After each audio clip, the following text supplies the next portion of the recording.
Hello, everybody. I'm Sean Reynolds. This is Ken Weeb from Sportsnet. We're hoping the audio issues that we're hearing aren't being broadcast out to you. We're trying to figure things out. It's been, 5 days or so since we've done something like this, and everything falls apart in behind the scenes. But what it does mean is because it's been 5 days, we missed you all out there. It's been we've been talking. Ken and I took a couple of days off, didn't really do much, and talked to each other and thought, like, we're missing this. We feel like we wanted to get out and do something. No games to do anything with, so it's great to be back. Great to see everybody there. Kenny, great. We sit beside each other in the press box, but it's great to see your face in this format. Always love doing this stuff with you. And let's get started with that game, a 5-3 victory for the Toronto Maple Leafs. What did you take away from that? Yeah, obviously the Jets with a very slow start, Sean, as we know, a very odd game.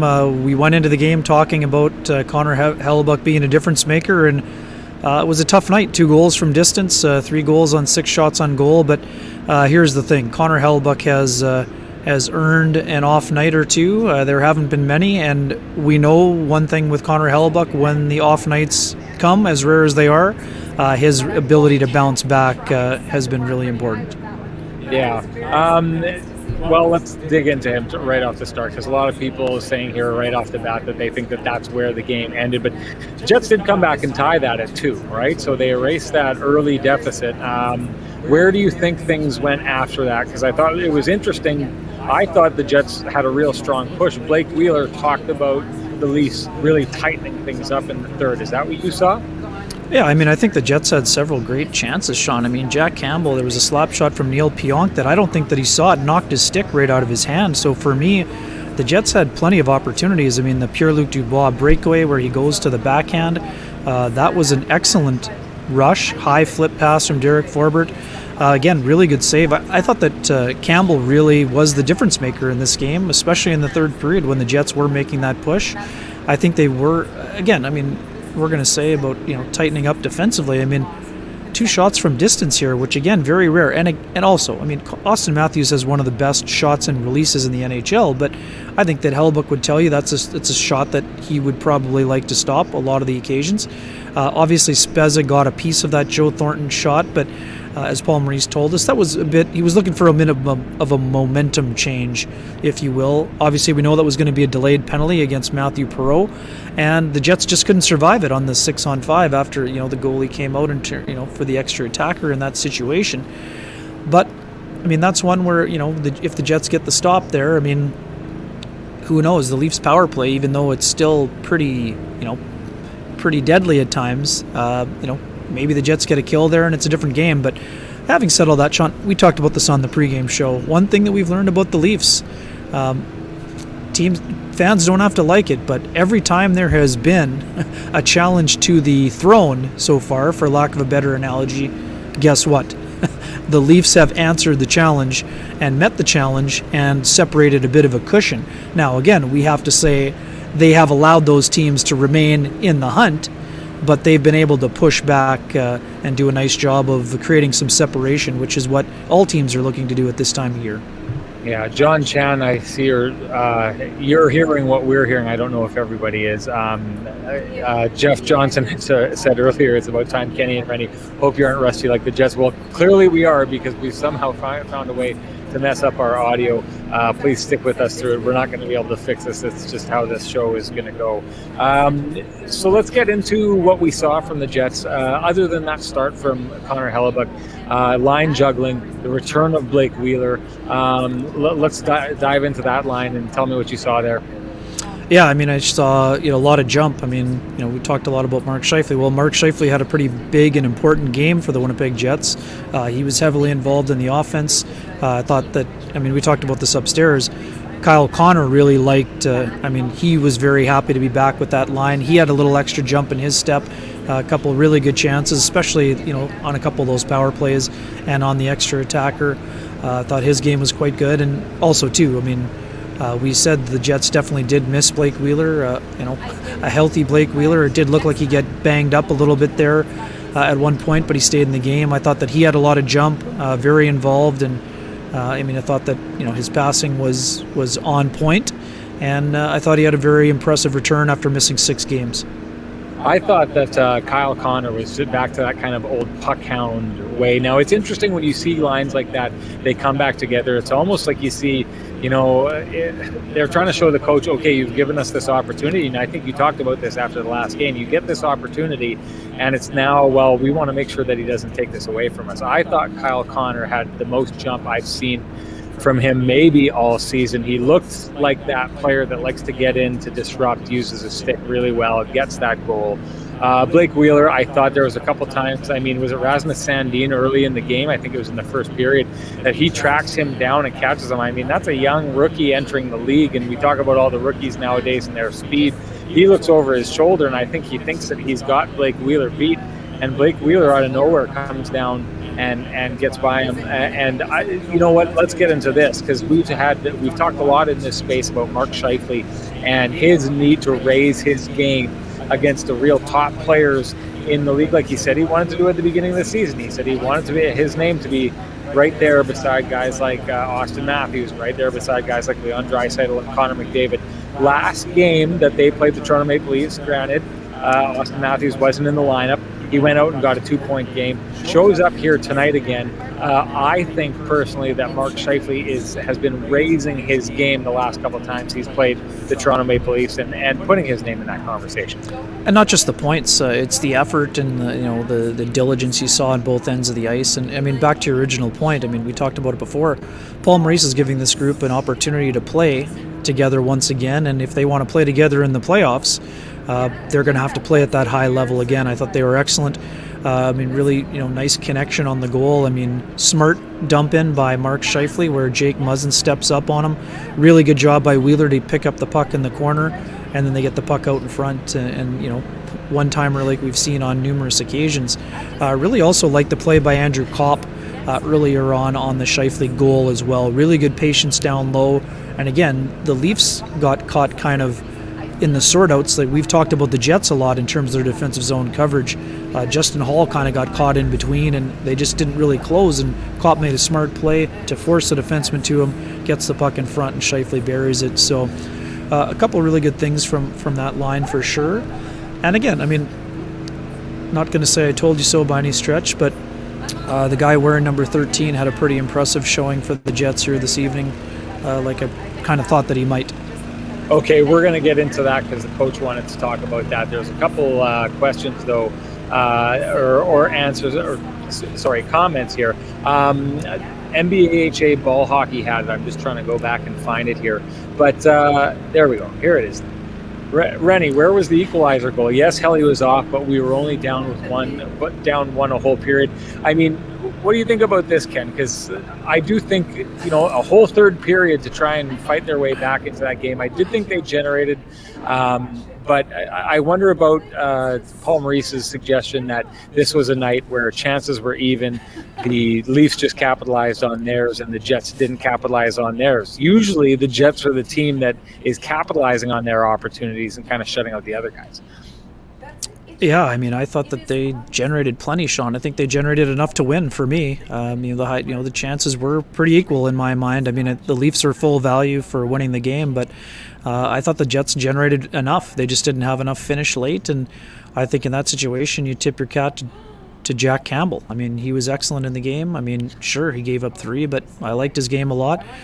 What we were talking about goaltending going into the game, and the Leafs had a lot of concerns about Leafs Nation had a lot of concerns about goaltending, and I thought that Jack Campbell did the job. He put up the brick wall in the third period. So I thought it was an impressive job by him. But at the same time, if you're the Jets and you look back at that game, there was plenty to take in terms of their offensive generation. If we're look at what the Jets generated on Saturday compared to today, it's night and day, which is what we were talking about. They had their legs, and when they have their legs, they can skate and they can produce offensive opportunities. Okay, so let's get into that then, because I found it interesting. Earlier in the day, Paul Maurice was asked about kind of the style of hockey going down the stretch. I think it was Michael Tracos who asked him about it, your former colleague from, in the newspaper rag. And he was asked about that last game between the Edmonton Oilers and the Montreal Canadiens last night, which was a barn burner of a playoff style game hate built in. They were absolutely going at it. And I think Paul Maurice was saying he expected to see that ramping up down the stretch here. I didn't see that at all from either of these teams. In fact, I thought that the goals that the Jets capitalized on, the first two, were really, really sloppy plays, I thought, or maybe it was all three. Sloppy plays by the Leafs, who seem to be taking. So I get the idea of being so skilled that you're going to throw some passes around in the offensive zone and try and make some plays, and believe in your skill to pull it off and give your skilled players the opportunity to try and do that. But the way that they take those same risks in the defensive zone, the goal that Andrew Kopp scores is just, to me, a risky pass, regardless if that pass doesn't, get turned over. You got Appleton bearing down on you in that situation. It just seemed to me that instead of throwing it out, they're always trying to make a play. Did you see anything resembling playoff style hockey in that game? Well, I mean, we certainly saw the temperature rise, and we'll get to that in a second here. But, again, TJ Brodie has been very steady for the Toronto Maple Leafs, Sean. That has to be, in my mind, that has to be a play where he must have heard someone he thought he was passing it to his partner. There's no chance TJ Brodie thought he was passing it to a player wearing a Winnipeg Jets jersey. No. Was it a dangerous play? Yes, but yeah. In general, though, Sean, that's where your partner is supposed to be providing support for you. If you have the puck along the boards, there should be a defenseman in front of the net. Now, again, you can't throw it there blindly. But, the other part of that play that sort of gets lost in the shuffle here was the entry by Pierre-Luc Dubois and the job that he does along the boards before losing the puck to Brodie, who subsequently turned it over in front of the net. And again, the other part, too, on the other goal that the Jets scored, Blake Wheeler won the one-on-one battle with Morgan Riley, who, again, pretty good defender. So I don't think it was a matter of the Leafs being overly loose, but, there were definitely some coverage breakdowns on those two goals. But I think this is just a reminder that, just like we saw the other night, sometimes really good players, elite players, are going to find openings on the ice, whether you're being diligent defensively or not. That whole play starts on that goal that you're talking about for Kyle Connor. That whole play starts, the Leafs top line is out. They have possession of the puck in that zone, and Austin Matthews has the puck on the boards and turns and blindly just gives it away up the boards, assuming that his defenseman is going to be there and no one else is going to be there. The guy pressures him on the boards. I guess that's kind of what I was talking about in that element there. It just seems like, they're taking these risks that don't need to be made. Hold on to the puck for a little bit. If a guy's going to make contact with you, grind it out on the boards a little bit.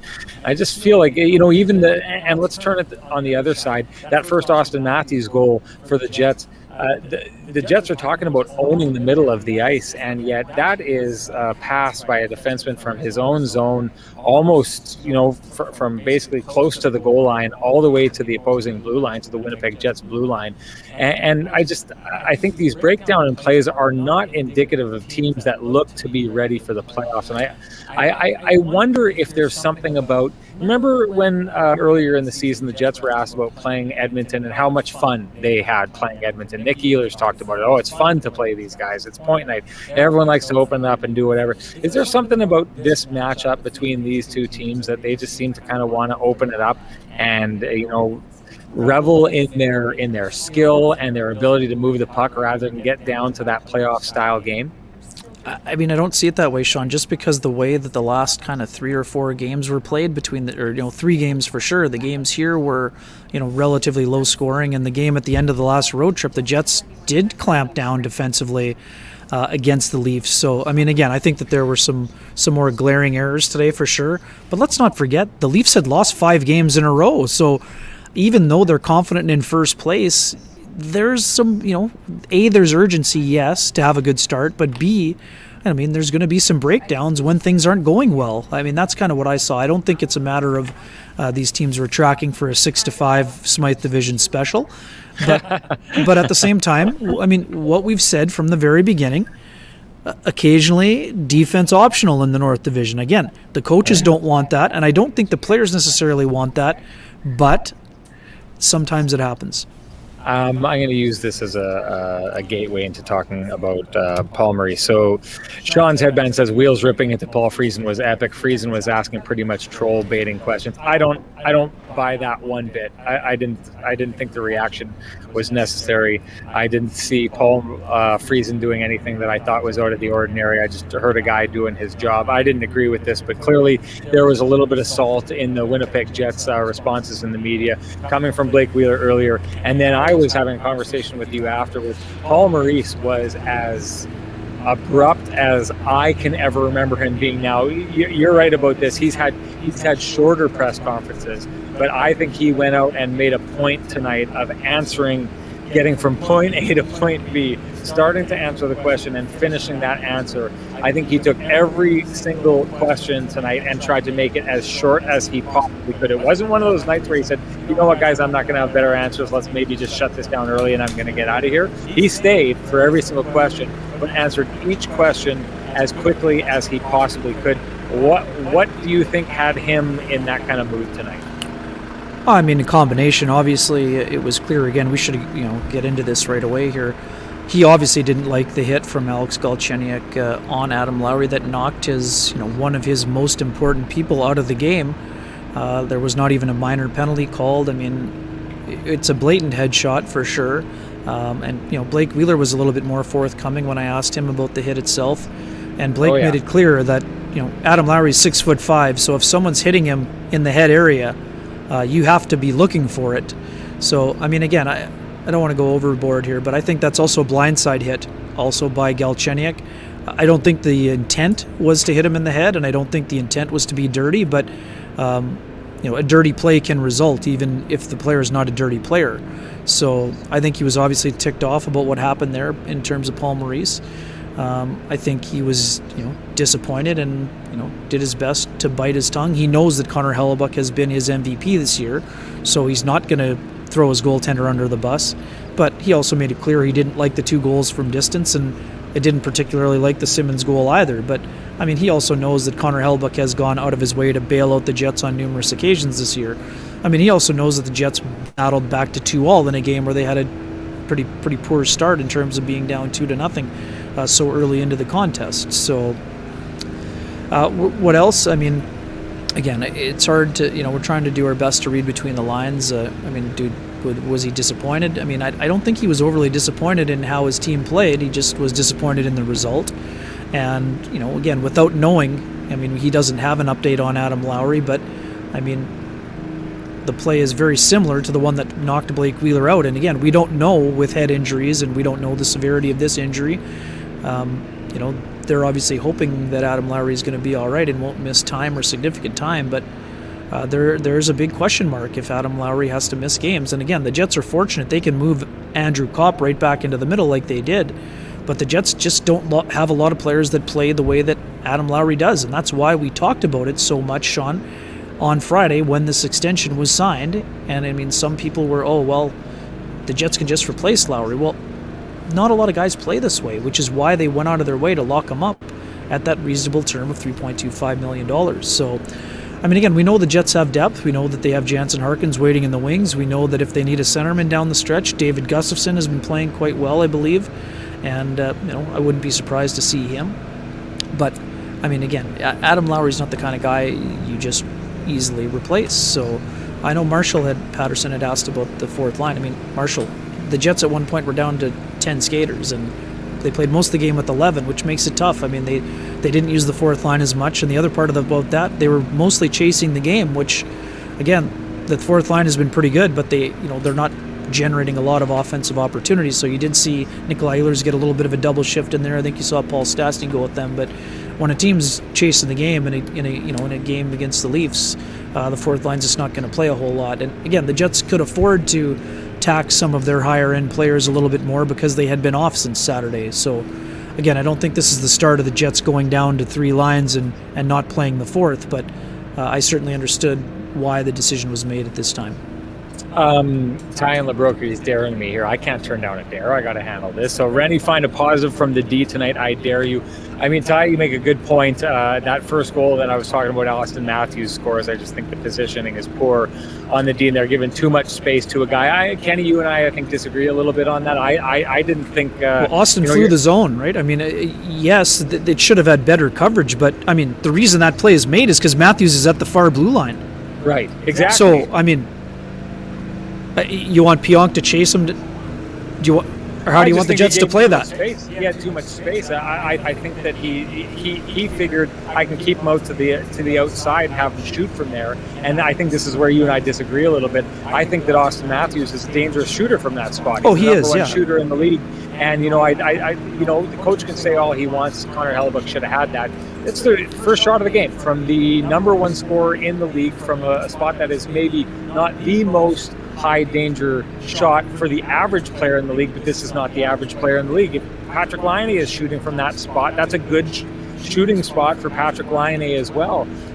So, I mean, to Ty's point, I don't think that they played that well. I think they gave him far too much space. If I'm thinking about Simmons getting to the front of the net, I mean, the fact that he gets to the front of the net is not good.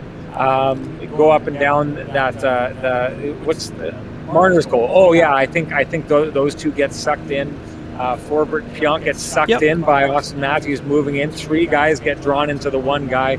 And again, it's not the most dangerous scoring area, but these are good players who can score from areas like that. So Ty, to your point, I don't think it was a banner night for the Winnipeg Jets defense. But since you dared me to find a positive, I thought they did a really good job of getting shots through down the stretch in the third period and created a lot of really dangerous scoring chances from the point. I thought Jack Campbell, they forced him to make a lot of really, really good saves. There was a couple times there that clearly he didn't see...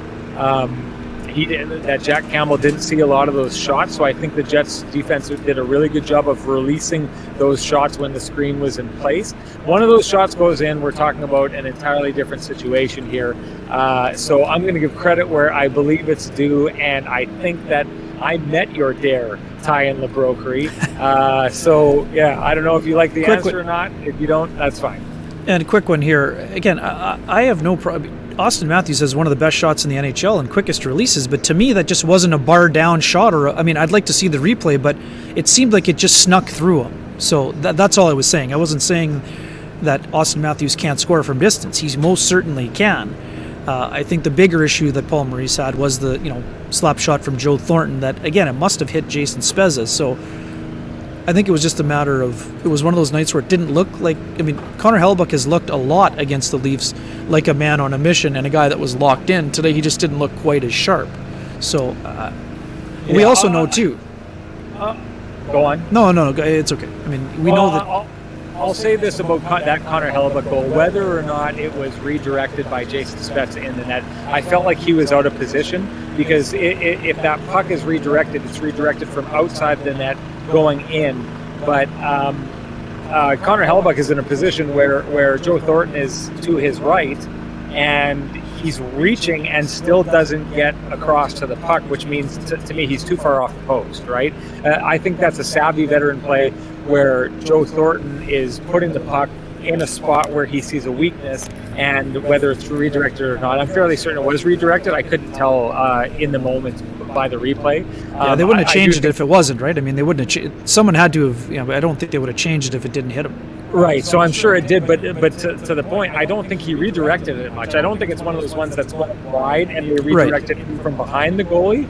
I think that he just wasn't in the right position to stop that puck. So, I don't want to lay everything on Hellebuyck here. He didn't have his best night. But, I thought Andrew Kopp put it succinctly. You go down 2-0 while the first 2 minutes of the game. Well, you've got 58 minutes to erase that on a team that we talk time and time again, and I still do believe is the deepest team up front all through four lines. So, and they did, again, they erased that lead. The opportunity was there tonight.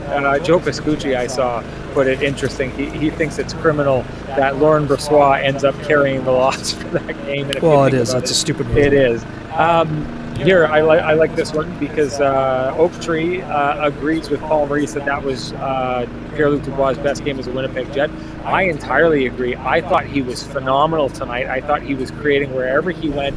I actually thought, in my call for the Jets to be getting to a playoff-style game, I thought he was on point with that playoff-style game. He looked like he was out there kind of trying to lead the Jets there, and I just kind of felt like maybe the Jets weren't willing to follow in that regard. But Kenny's going to make the move. He's going to migrate here.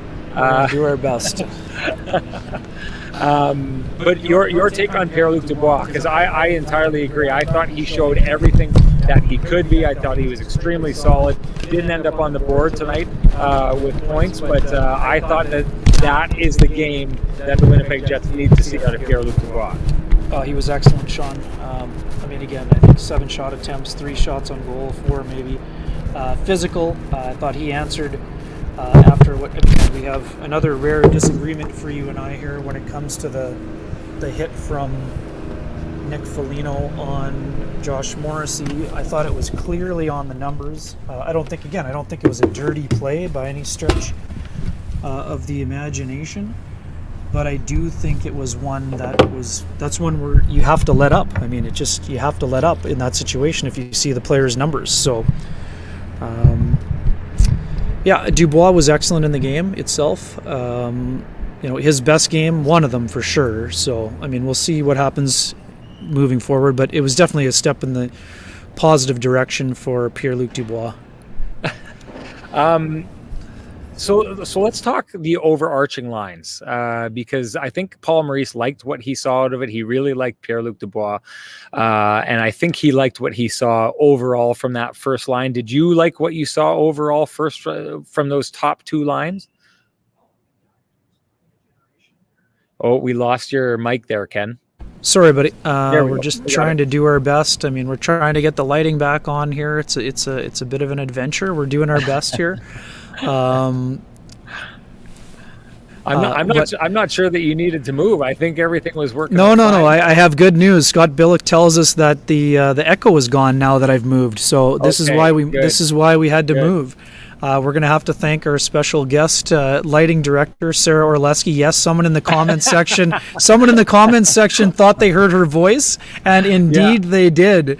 Yeah, I was going to bring it up. I didn't see anyone commented. Sarah was doing her live hit as well, so she's kind enough to let us borrow the desk down here so we can continue to get moving. So always hiding behind the scenes. The least she could do is pop in and wave to the audience, not be stealing your water bottle. You can't steal Ken's water bottle. He can't get through the show without that, Sarah. It's going south here. We're doing our best. Folks are sticking with us. I thought the top 2 lines were fine for the Jets. They were really good. They generated plenty, produced enough, but again, slow start overall. That's why the Jets lost this game. So what did you think? We've talked about whether or not this could work or not, and what did you think, Sean? Okay, so again, I thought that was Pierre-Luc Dubois' best game.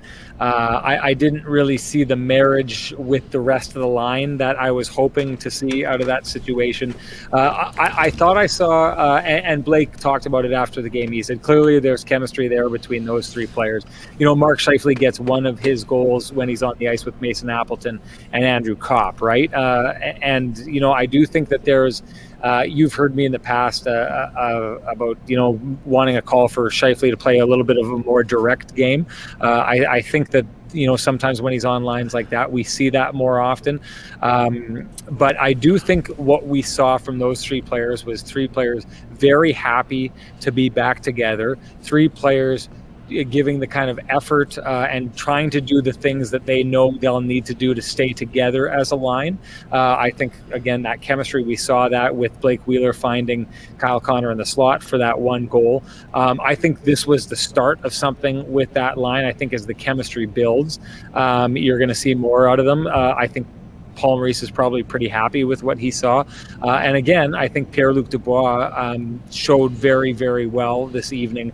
But I'm still looking for that that to marry all together with those three players. I do think we keep seeing examples over and over again of Pierre-Luc Dubois and why he is, this raw talent, the strength that he has, Ken, the way that he plays the boards, the way that he's able to kind of play with the toughness and that playoff style that we saw from him tonight. I think that's the one thing that has been missing so far with him on this team, is kind of finding his spot and where he fits. And I thought it was interesting. Paul Maurice showed his belief in him, in that I was a little surprised when they went down to 6 when they pulled the goaltender, that Stastny was not on the ice and Dubois was on the ice. Hadn't he been putting Stastny on as an extra man earlier on in the season? Oh, for sure. But that's just an example of a coach going with the hot hand. He felt that Dubois was playing his best game and he wanted him to be rewarded in that situation. So I think that's why you saw that happen. And again, to me, that's good coaching. That's not a knock on Stastny's game. I think that was just an example of Dubois getting a chance to try to shine on a night where he was flying and getting a lot done. What did you think of his response? What did you think of his response on the Felino play? Because obviously we know those guys are teammates. And what do you think that means for his Jets teammates when a player does that to a guy who he obviously knows best? So it's interesting, because I wonder if we've said this in the past before about, sorry, I'm just going to take this off here. We've said that in the past before about my belief, and I think you believe this as well, that the Toronto Maple Leafs went out and they got Nick Felino for the express purpose of playing against the Winnipeg Jets. That's what I believe. And the way that game rolled out tonight, I believe they may have gone out and got him specifically as an answer to either Adam Lowry or Pierre-Luc Dubois. I thought that tonight there was a couple occasions where Felino and Dubois got together, and I'm sure, Ken, that Felino has been a massive, massive influence on Pierre-Luc Dubois through the early stages of his career. I saw them come together a couple times tonight. I think I said to you, boy, oh boy, this is why Felino's effective, because we talk time and time again about Pierre-Luc Dubois and how strong he is and how rarely he loses puck battles on the boards. And there was a couple of times tonight, or at least one time I can think specifically, where they kind of came together and clashed. It was earlier in that shift that you're talking about, that Felino won the puck battle. I was kind of surprised to see it happen, but it kind of shows you his value. I do disagree with you on that hit there. I thought Morrissey was kind of slightly turning. It was one of those where you're kind of catching the guy in the back shoulder, and I thought he turned into it when he felt the hit. But I'm a guy who kind of, I like a little more roughness in the game right now than the game has. So I'll couch it and say that, every time you're going to hear me have those kind of opinions. And I'm the guy who likes a little bit more roughness than a little bit less. So when there's questionable kind of hits that are in that gray area there, I'm usually going to go in one direction. But to having said that, and being the guy who likes that kind of roughness in the game, I love Pierre-Luc Dubois' response. I love how he came instantly over, let Felino know that he wasn't going to allow that to stand. I would have liked to have seen something a little earlier in the game in response to Lowry, but it's the world we're in now. And someone talked about it earlier on, saying that they thought that was going to be one of their favorite Paul Maurice quotes, going on about how he said, you circle a guy's name on the board, that's how you get sued, alluding to the fact that the Winnipeg Jets wouldn't be going out and putting a bounty on Alex Galchenyuk after that hit on Lowry, and that's just kind of not the way the game is played. But I think there are still those spaces in the game where teams have to, and I think we're seeing it a lot more down in the States. If you've been watching some of the hockey that's going on south of the border, you're still seeing a little bit more of that element of teams kind of protecting each other and doing those kind of things. So the fact that Pierre-Luc Dubois went out to do that against a guy who was probably, a mentor of his at some point, I thought it was important. I thought he was showing, we're talking about these messages that are getting sent as we get closer and closer to the playoffs. I think Pierre-Luc Dubois sent a message tonight to the Toronto Maple Leafs and to us and to the fans of the kind of guy, the kind of response you're going to see from him heading into the playoffs. Yeah, and it was an important response. There's no doubt about that. And we talked about this earlier this year, Sean. When Paul Maurice had such a staunch defense of his captain, Blake Wheeler, you can be sure that Pierre-Luc Dubois heard every word of that exchange with the media the other day when Paul Maurice was asked about the fans, some of whom reside in our chat room, that have been down on Pierre-Luc Dubois And, I mean, he said basically what I've been saying for weeks. He said, be careful what you say because he's going to be checking the receipts. And that maybe, you know, that's basically what he said without as many words. He said, this is a guy who's going to be a power forward, and tonight was an example. Does he need to be that player more often? Absolutely. But Pierre-Luc Dubois is the first guy to say he wants to be that player more often, and that's how he plans on playing. So, important step for sure. That exchange, I mean, again, I'm not a kind of person that wants to get on officials, but that entire exchange, that whole shift was poor on the behalf of the men in stripes. Cross-check by Dubois on Felino, and then when Dubois went at Felino, I thought at first it was a cross-check, but he just basically right-hand punched him in the face that exchange. And then Dubois gets called for a ticky-tack slash retaliation play on Justin Hall. Give me a break. You can't watch that shift and say, I'm only going to call one thing. I'm going to call this that has nothing to do with the play whatsoever. That was ridiculous. But anyways. I think you bring important context to that, because to me that whole shift is established with the Dubois cross-check on behind from Felino. Sure. To me, that's a clear penalty, but they let it go, and it happens in front of everyone, and all four refs are looking right at it. Right, everyone is looking at it. So when it's a play where all the refs look at it and every player in the ice is looking at it, and the refs let that go, they're saying, okay, we've just set the standard. This isn't a penalty right now. So then the players start playing in kind, and Pierre-Luc Dubois, Nick Felino, who just got cross-checked, goes and he dishes it out, and then when Pierre-Luc Dubois comes, he gets to take a shot at the guy who cross-checked him earlier in the play. I do think, and I would say this, and I went on a rant earlier on about saying I don't want to get on the refs in this show. I don't want it to be about that. No, exactly. And I'm not. We're not here for that. But I will say this. I'm going to say this because I think it's been painting this all year. I don't think it's a ramp up to the playoffs or anything like that. I feel like the refs this season have relaxed a little bit on some of the ideas that we've been seeing over the past couple of years that have been meant to open up the game. So when you dump the puck behind a player, at one time you weren't allowed to put your body on the guy at all. It was interference. And then it seems like we've kind of gone away from that. We're starting to allow that a little bit more often. At one time, you couldn't get your stick up in a guy's hands. The understanding was if you touched a guy's hands with your stick and gave any kind of tug, that was going to be a penalty. The commentators in the game would talk about it all the time. Look, it doesn't look like a penalty. It doesn't look like much, but the players have been told you don't do that anymore. And I just kind of feel like this season what we've seen is a slide and a little bit of a return back to the older days of hockey, where we're starting to see a little bit of clutch and grab get back in there. We're starting to see, guys get the puck goes in front of the net and you just bury the guy. It's back to the old days of, if you're a defenseman, you just drop the guy in front of the net, cross-check him in the back. I mean, Dylan DeMello did it a couple games ago, cross-checked the guy down and got a penalty, and we were all surprised that he got a penalty and saying it shouldn't be a penalty. Well, I don't think we're saying that if there hasn't been this slow crawl back to the physicality that we're seeing in the little bit of interference and the tugs kind of making their way back into the game. And I do think that it's, to me, again, I like physicality in the game, but I also like skill. So if you're hooking guys or interfering and stuff like that, I don't want to see any of that kind of stuff.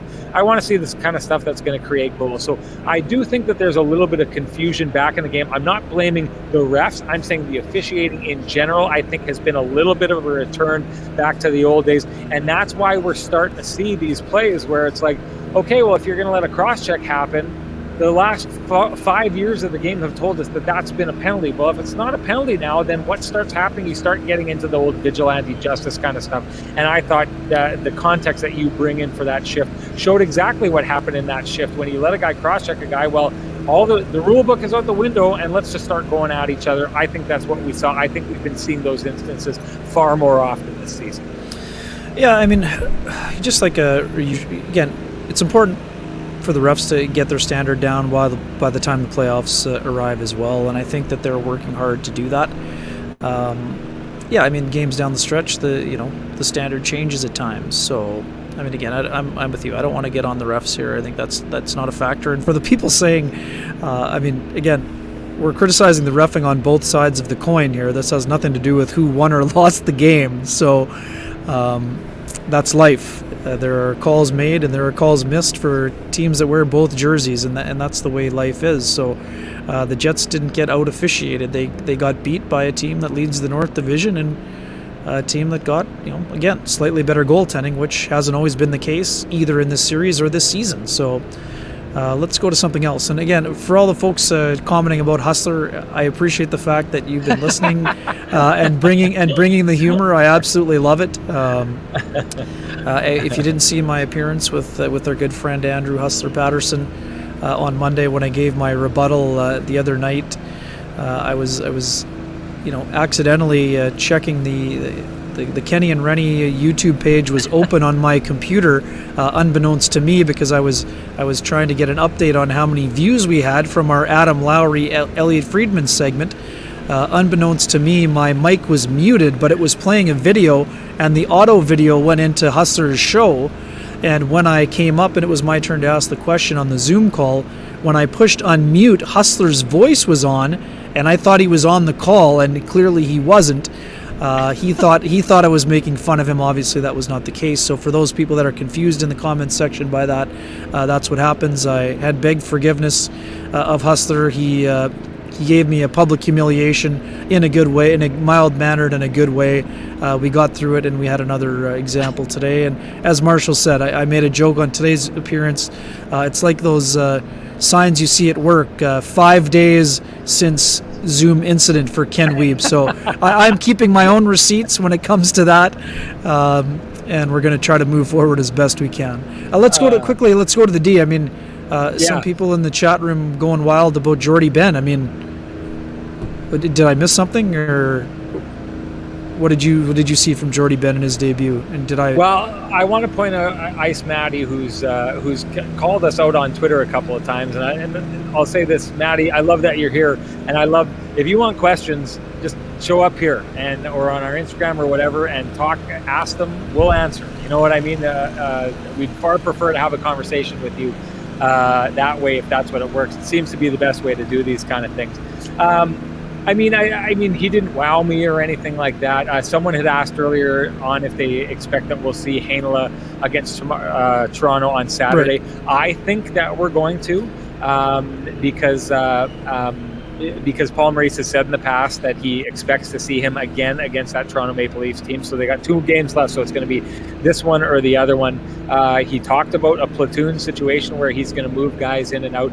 I think Ice Maddie brings up an interesting take here on Forbert in that I think that, we're hearing a loud chorus from fans who would want to see Derek Forbert moved out to see what the lineup would look like if maybe you put, I don't know, Pullman in that spot or Stanley and Heinola in the lineup and have Heinola go in that spot. I don't think we're going to see that from Forbert. So the question here, are they ever going to move down or out of the lineup? Forbert, I think they went out and specifically targeted to play alongside Neil Pionk. They want that size on that lineup. I think they like his stick, and I think they like him in the defensive zone, or that's what they went out to get him for. Now, I think the opportunity to have someone else playing with Pionk was what they were searching for when they went on the market and were trying to pick up defensemen at the trade deadline. The fact that they didn't come away with what they were trying to come away with, I think that opportunity was lost at that point. So I think most of the playing around that they're going to be doing is on that bottom pairing like that. Is Pullman ever going to move down? I mean, Ken, you and I differ on this. I think that you see Ben as more of a 7th defenseman. I could see a scenario by which DeMello moves up to that top pairing, and then maybe Ben is in that spot there, and I'd have to think quickly about like who would go in beside him there, whether it would be Logan Stanley or Heinola. I could see them trying something like that, but the runway is running out to try that, and if Heinola comes into the lineup and plays alongside DeMello, I think we're starting to get into a situation where I don't know that you're going to see much of a change up at the top of that pairing with Pullman and Josh Morrissey, and that maybe it's just an addition for that one spot there we're going to see cycled through with Ben, Stanley, and Heinola. Do you see it any different, Ken? Yeah, I mean, it's interesting. Nothing really stood. I mean, again, I'm with you. I mean, Jordy Ben, did he stand out? No, I also didn't think that he got beat on a routine occasion as well. I thought for a guy who hasn't played in a while, he was fine. Nothing stood out, nothing flashy. But again, I didn't notice that he was getting burnt on every shift by any stretch of the imagination either. And I've been saying all year that I would like to see a little bit more of Dylan DeMello with Josh Morrissey. I also would be open to the idea of maybe Neil Pionk and Josh Morrissey playing on a pairing, and then maybe you move Dylan DeMello with Derek Forbert. Then you have that kind of big, and then a safe puck mover on that pairing as well. And then that would open an opportunity. Maybe Poolman goes down on the third pairing where he had a lot of success against the Flames in the bubble. You have him on the third pairing, maybe with a Logan Stanley or with a Ville Heinola, if he can work his way into the lineup, or Stanley, Heinola, or Ben, I guess.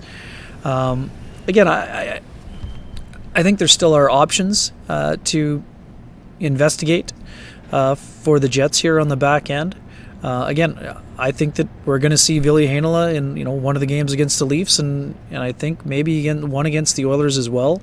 The only one thing I would counter, Sean, I wonder with what happened today to Adam Lowry, I wonder if there'd be any hesitancy to put Heinola back in after what happened today, or maybe they want a little bit more of that bite from Logan Stanley that he's shown at different times. Again, I'd like to see Heinola, but good point. We know how coaches think, and that would be something that I could see the possibility of that factoring into the equation. But again, having said that, I'd like to see Heinola a couple more times down the stretch run here and see where it goes. See, this is the one tricky thing we got to get into with Heinola here. Transcona Pauly says Heinola is between Makar and Hughes as of now, would be our best D offensively anyways. He needs to be in 8 games in a row to solidify himself. Now, I'm excited about Ville Heinola. I thought he showed really, really well in his 8, or how many games did he play at the beginning of the season? 8 or 9? No, I only played 1 for the Jets. No. Last year he played 8 games. Yeah, 8 games last year. Yeah. I thought he handled himself really well. Yeah. Really excited about what he did there. Excited what he's done at the AHL level. Excited at what he's done at the World Juniors. When you say that he's between Makar and Hughes, you're talking about 2 players who have proven at the NHL level that they're really, really, really special. Okay. Now, you know what, T. Konopoli, he may come in and may prove that you're exactly right. But until you do that, all you're asking him to be is a player who's in between the 2 guys who competed for the Calder Trophy last year, and Cale Makar, who, in my opinion, was on his way to potentially winning the Norris Trophy this year before he had those injuries. Like, you are placing such a high ceiling on him right off the bat. Not even a ceiling, a floor. You're placing him on the floor of being in between these 2 players.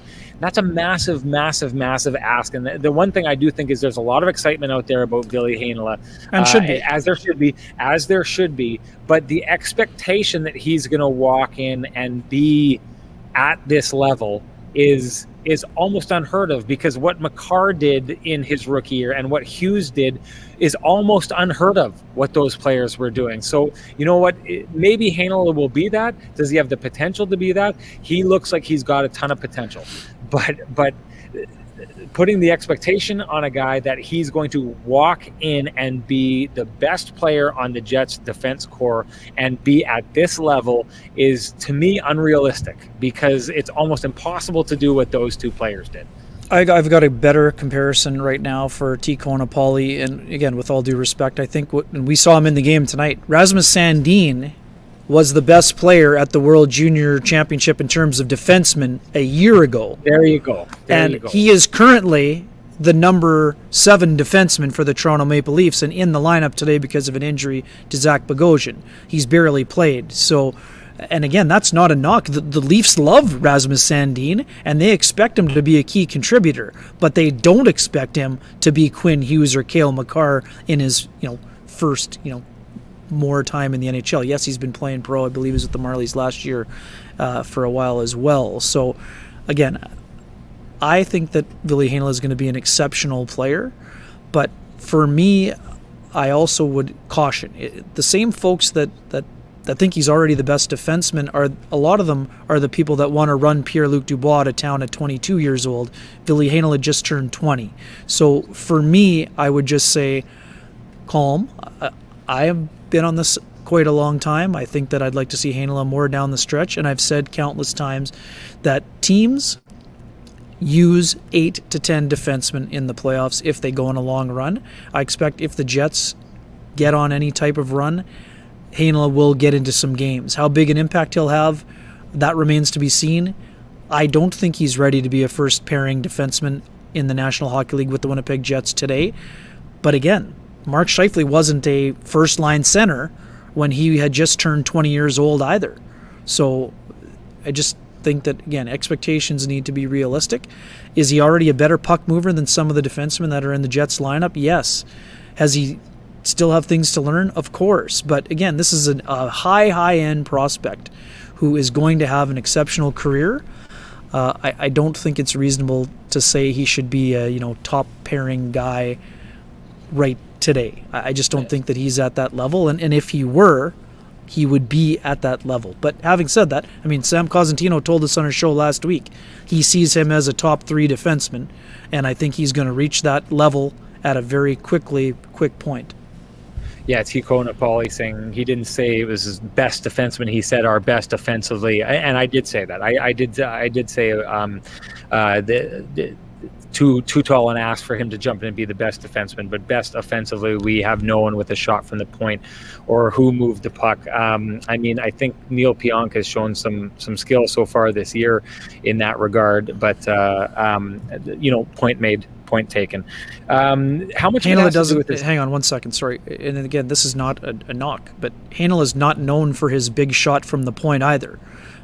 He's known for his distribution. There's no doubt about that, and he did that and did an excellent job at that at the World Junior. But he's not a guy that comes in and provides the Dustin Byfuglien bomb from the point that the Jets are missing. I think that Pionk's shot has improved. There's no doubt about that. I mean, could he get the puck quicker to Kyle Connor? I mean, Kyle Connor leads the Jets in power play goals, and the guy getting him the puck on most of those one-timers is Josh Morrissey. So, again, I think that Heinola is an excellent player, Mike. I mean, there's no doubt about that. But to say he would immediately be a top pairing guy, I just don't think that that's a reasonable expectation for the player. I got to apologize to people tonight. I'm having a hard time keeping up with the comments section. It's I think, Kenny, what it is a little bit of like being out of practice, like doing this stuff live and going through the comments and trying to bring them in and have them be part of the show here is it's like practice. I need Love practice the intensity. at it. We've been out of it. Yeah, I'm trying to keep up. I know a couple. Mike Friesen is talking about the straw man argument. Explain what you're talking about here. Just I'm not getting what you're suggesting here, or that's how that's not true, Matty. Lots of people are saying that he should be on the top pair and that he's already the Jets' best defenseman. I'm not arguing against Ville Heinola. I've said all along I would like to see him more. I mean, I don't understand what more I can say about this, but I've also covered the American League for 10 years and saw excellent defensemen at the age of 19 and just turning 20 that required time in the American League. So I understand folks are venting and vent away, but don't suggest that I don't think he can be a great player. I just don't think that it's reasonable for people to suggest that he is already at a first pairing level. Coaches want players that can help them right away. And again, folks don't have to like the fact that sometimes the veteran players and a lot of times the veteran players get those opportunities quicker. I mean, there are things that Heinola can do better. I just said it. He can do better than some defensemen. But to suggest that he's already a finished product, that's just not the case. Yeah, you know what? I like this. I like that we're getting real-time responses here from the guys and giving us an idea. Like I like this from Mike Friesen. And I think that's okay. That's okay. This argument is there, and I do think there's an argument that constantly comes from the fans, which makes a lot of sense. Is the idea that you should be playing. Throw the idea out the window of ruining a prospect or bringing a guy up too fast or focusing in on their development. The best development is to have them up and playing hockey. And the idea is that, if you've got a guy in your system right now who makes your team better right now, that he should be in there right now. I know that there's that argument exists, and a lot of people believe in that. I have to say personally, I don't. I think that you have to make that balance between doing what's right for the player. Now, I can hear it already. People are going to be saying, well, what's right about having that guy, Ville Heinola, and sitting him on the practice squad? I mean, I do get the idea of playing. We've been through this time and time again. You know, he's played more hockey than anyone else this year. He was overseas playing for a good chunk of the season, played in the World Juniors, has played at the AHL right now. You know, the guys on, or the people on the Winnipeg Jets are feeling that this preparation heading down the stretch, whether he plays or not, being around this team as they prepare and get ready and having access to the NHL coaches. We saw it later or after the skate today, Ken. He's out on the ice with Charlie Huddy and all the different coaches, you know, going through drills. You're getting to know those guys, right? You're starting to build those kind of relationships. That would be that. I'm not saying it's the right thing. And you know what? Everyone may be right. Maybe he should have been brought up and put on the top pairing, and we'll never know, right? It's impossible to answer that question because it hasn't happened. But maybe if you would have brought him up like the Colorado Avalanche did bring up Cale Makar and just throw him into the fire in the playoffs, that he would perform like that. Maybe he would. We're probably not going to find that out here. Paul Maurice has been on the record time and time again. I think that he feels like he lost opportunities in the past or spent a lot of time sheltering younger players, and he doesn't want to do that at this stage. Where this team is at, he doesn't want to be sheltering younger players. He wants to bring guys in that he knows exactly what he's going to get from them. And I do think at the very least, the idea of what Heinola would bring coming into the lineup is a question mark. It could be really great. It could be that he potentially gets exposed. And if he gets exposed, then all of a sudden he, you know, has that hanging with him going forward, that, you know, he failed at a certain point. You never know. It's just, I think at this stage, people just have to know that the Jets are going to be patient with this guy, and they're going to take this a certain direction. I think they've shown their cards already. What you see is what you get. I know some people are going to be frustrated by that, and maybe you have every right to be frustrated. Rant over. There's a lot of first-round draft picks on the Jets that have taken a similar development path that have turned out pretty good. So that doesn't always happen. There are exceptions. Two of those exceptions were traded to the Columbus Blue Jackets this year, but the Jets' record with first-round picks is pretty solid so far. And again, I expect Ville Heinola to be making an impact in the very near future. And again, someone just mentioned Burmistrov. That's a great example. Alex Burmistrov should still be an NHL player today, but rushing him to the NHL was one of the reasons why he's not in the NHL anymore. Ty had asked about the ELC question. Again, would the Jets say it publicly? I don't know. I don't think that that's the main factor. I think that they're trying to stretch out his development, and they think he had things to learn by being in the American League. Would they have liked to have gotten him a few more games in the American League this year? Sure. But again, I don't think that was a big factor. I think that the Jets didn't think that he was ready to be a full-time NHLer. If they did, I think he would have started the season in the NHL. And I'll even put it a step forward, or further than that. If the Jets thought that Heinola was in their top six, they might have done what the Leafs did with Nick Robertson and not allowed him to go to the World Junior Hockey Championship.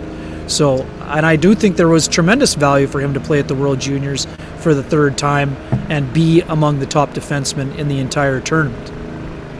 Hey, let's bring in Scotty Billick here.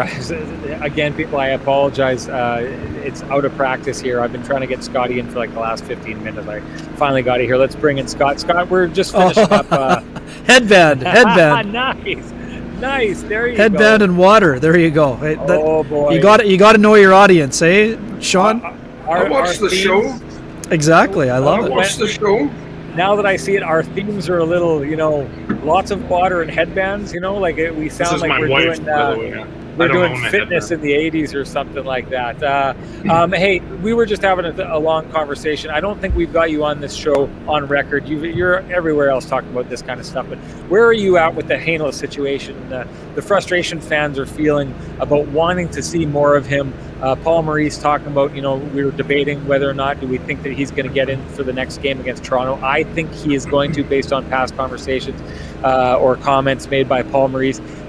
What do you think is happening here, Scott? Do you think that the Jets have been handling him right? I don't think they've been handling him wrong. I just think you have to either, kind of crap or get off the pot, right? Like, if you're going to play him, you need to give him some time to kind of work himself into the lineup, right? And I think what they did is they gave Logan Stanley all this time due to injury, and then they've just kind of taken him out after like a couple bad games, and it's just like, well, if you're going to run with Logan Stanley, then run with Logan Stanley.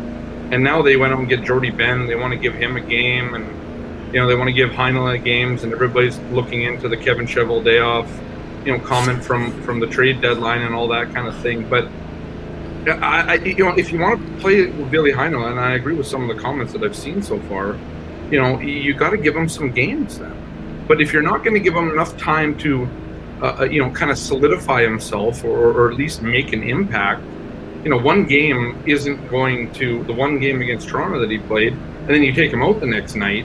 What does that do? I mean, I just don't know what the purpose of it was. You might as well kept on letting Logan Stanley play through his struggles, or let Heinola play for a few games and see how it goes. I don't understand. I don't really understand Paul Maurice, this 3-horse race. Like, why do you need a competition right now? I never understood why there was a competition, and I'm not even sure Logan Stanley was the guy that should have come out of the lineup for the competition. Now, I understand, Tucker Pullman's the top pairing guy, and I get that Derek Forbort is he's been kind of the rock along with Neil Pionk for most of the season. But, if Logan Stanley's the guy you're taking out, I just don't know what that says about the rest of the guys. So Logan Stanley was one of the better defensemen for a good chunk of the time that he was there, especially when Josh Morrissey was struggling. So I don't know. I don't think they've done a good service with Ville Heinola here, but that's fine. If you're not going to play him, then just don't play him. Let him go play in the AHL. I get that Kenny said before that, he's played more games than anybody else. Yeah, but he's also missed a good month of games, and that clock is still going. I mean, yeah, he played one game, but he's still missed a lot of time, and he's not doing anything. So it's either you play him or you send him to the AHL. The problem there is the upside.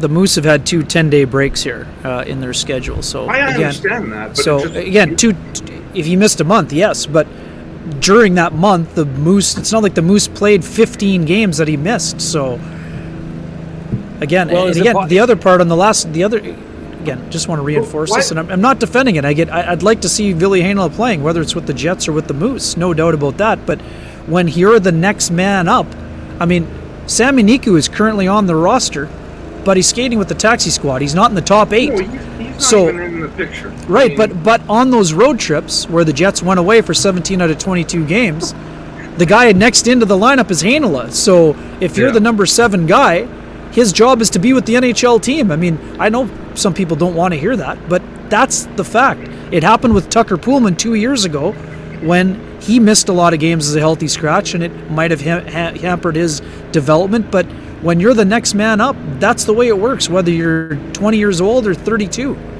Well, guys, hold on, Scott. Well, let's explore the idea of, okay, so Kenny, I get it. You bring up Ville Heinola because there's not much hockey being played down in Manitoba. You give him a chance to be around the guys as they're on their way to this. Is there a chance things may have changed here? This situation may have changed with the comments made by Kevin Cheveldayoff at the trade deadline when he said that he wanted to see him in? Like, is there a chance that Heinola would have gone back down to play after those 2 10-game stretches that they had time off? Because the best place to have him while that was happening was up on the taxi squad. But is he still up here, and is this a situation that's kind of being forced upon Paul Maurice to kind of platoon these guys and figure this 3-man rotation out now? Because I'm not sure, and I'll get your thoughts on it, Scotty. I'm not sure that it's the best idea to be platooning these different guys and trying to audition these guys at this stage of the season.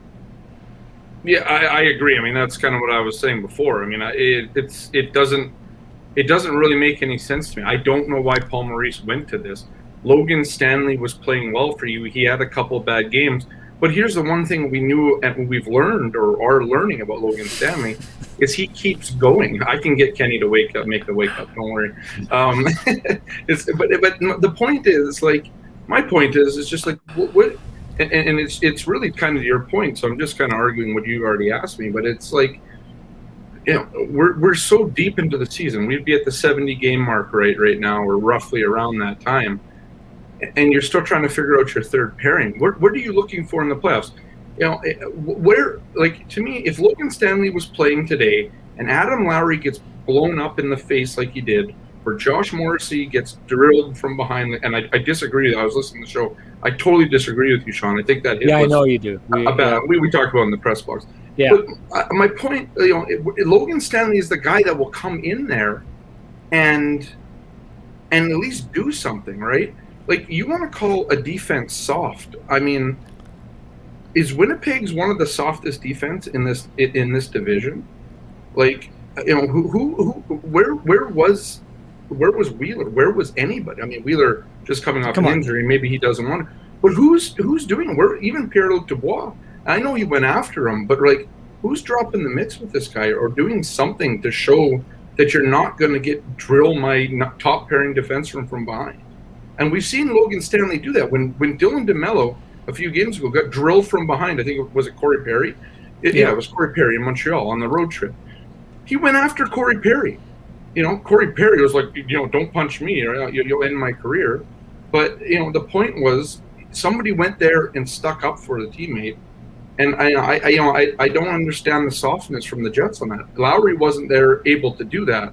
Lowry would be one of those guys that would often do that. And he would have been one of the only guys in the game that steps up and does it. And that didn't happen. So, but Logan Stanley is that guy. I mean, I think the presence of him on that back end is a big I think the presence of Logan Stanley on the back end deters a lot of things, right? Too, he's a big guy that has shown now that he is willing to fight, willing to go to that, to war with other teams. I get that Villian Heinlein is very skilled. I just don't know if it's too late at this point, I think, to get him in to make an impact. And I don't think Jordy Ben's going to be either of those guys. He's the seventh defenseman. He comes in if something goes wrong. But so do you agree that there's a toughness void, especially with a guy like Lowry out? Yeah, I mean, obviously Logan Stanley has that element to his game, but, I've been more impressed by his puck-moving ability, and there have been a lot of people who said that he couldn't do the things that he's doing this year. And, again, they're completely different players. Isn't that the argument to have him in the lineup then? So I mean, it's part of it, sure. Things, right? Like, sure. I mean, there was Scott, this is simple. I mean, if the Jets didn't need that element, Heinola would have been the guy getting the chance first. Sure. Logan Stanley earned his opportunity. So I do think that the Jets are going to use him plenty down the stretch. I think he's earned the opportunity to be in the lineup. I do think we'll still see Heinola a couple of times, but I think that Logan Stanley, I have no problem with Logan Stanley having to fight for work. That's the way it works for a first-year player. But at the same time, I think that the coaching staff has shown a lot of confidence in Logan Stanley, and deservedly so, for the impact that he's had and his willingness to drop the gloves for his teammates. That's part of it. But the part of it that's impressed me way more than that is his ability to move the puck, his exits through the middle of the ice. A lot of people thought he couldn't skate well enough to be at this level, and that's also not true. Hey, let's explore that idea you were talking about the Jets defense potentially being soft. It got me thinking, because this is you said it earlier, North Division can sometimes defense optional. What do you think this Jets defense would look like under duress by a team like the Dallas Stars? You're asking me? I think they kind of crumble a little bit, right? Like, they're small, right? Without Logan Stanley in the lineup, they're a small defense. Dirk Forward's maybe their biggest guy back there. Without maybe Tucker Pullman's not small, neither is Stanley. But Pullman doesn't really use his size either, right? He's not a banger, but he's not. No, I wouldn't call him. He's not soft. Okay, he's not afraid of contact. No, he's not afraid of contact. But again, nobody's really getting in there and mixing it up down low. Neil Pionk is among the Jets' leaders in hits. He mixes it up plenty. 5'8". I mean, this is my point. You have a guy that's well under 6 feet as your toughest guy on your blue line. Now, don't get me wrong. Like, Duncan Keith is a tough guy. He's done it before. I know they list him as 6 feet. He's not 6 feet. But, like, I don't think that's the case because they always had Seabrook or somebody like that, a bigger dudes on the back end. They just don't have that physical presence back there. And you take out Adam Lowry out of the equation, and then where is it? I mean, yes, Pierre-Luc Dubois can lay the body sometimes, but he's not always doing it. Andrew Kopp can do it as well, but again, it depends where he's playing, and you can't play Andrew Kopp the whole night.